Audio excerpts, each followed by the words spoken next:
All Arabs are terrorists. All black people are dangerous and aggressive. All Asians are responsible for the coronavirus and are all from China. Do I make you uncomfortable? Welcome to the daily life of a person of color.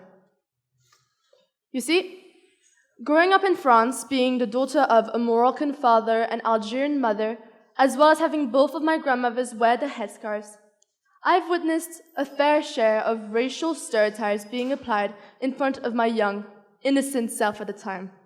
A time where innocence really was a bliss, and where, to me, a race was something you'd run or swim and get a big shiny medal at the end if you win. Hello, my name is Jad, and for today's speech, I'll be talking about the danger of racial stereotypes. As human beings, we naturally group into categories the people that we encounter. It is our way of understanding one another. We use stereotypes in order to simplify our social world and reduce the amount of processing. This is our brain using preconceived markers made from previous experiences and associating them to anyone with similar features or attributes. Now, let's talk about why these stereotypes we seem to have implanted in our society are so much more dangerous and threatening than we think. A study performed in 2014 in Toronto demonstrates the dark truth of our world. Teachers were asked about the public schools in which they currently worked in.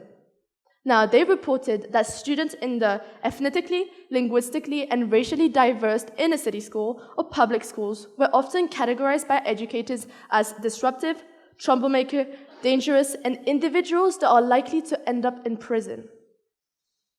All of these assumptions were purely based on their appearances. This is one of the many examples where racial stereotypes segregates and demoralizes individuals. Now, I want to talk about how, or should I say, how early. Disney. We all love Disney, right? We all loved watching Cinderella for the 100th time or teared up a little bit when Mufasa dies in The Lion King. But what if I told you that to this day, Disney studios face an enormous amount of criticism for including offensive racial stereotypes in their children's movie?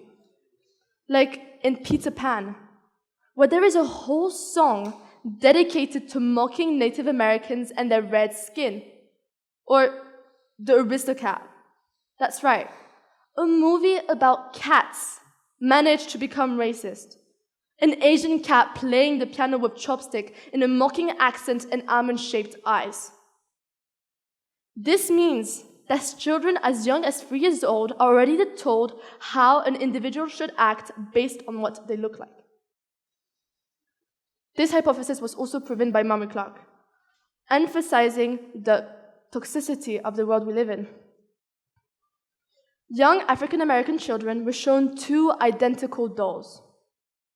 They would then ask a series of questions like, which doll is nicer? Which doll is prettier? And I'll let you guess the answer for this one. They pointed to the white doll.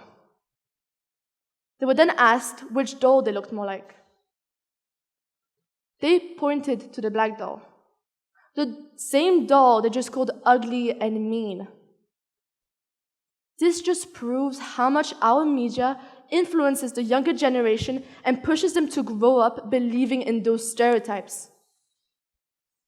61.8% of hate crimes committed in 2020 were racially motivated. We've allowed ourselves to assume things about one another and let it become the norm. Which left me wondering, what were people's first impression of me? Did they group me in a racial category and assume my personality from that? We cannot sit back and let this kind of behavior happen under our eyes, because I can guarantee you that there is at least one person in your social group that actively uses racial stereotypes. And I can also guarantee you that you have the power to stop it. Like Nelson Mandela once famously said, no one is born hating another person for the color of his skin, his religion, or his background. One must learn to hate. And if you can learn to hate, you can be taught to love. For love comes more naturally to the human heart than its opposite. You know, I understand that some of you might struggle to grasp the concept of undoing your preconceived markers, which I honestly find rather ironic because we've all heard the phrases, don't judge a book by its cover, the clothes don't make the man, the cowl doesn't make the monk. So why do we struggle so much to include those ideologies in our daily life? Why judge? Why generalize?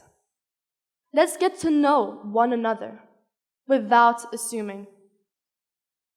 Thank you very much for listening to my TED Talk.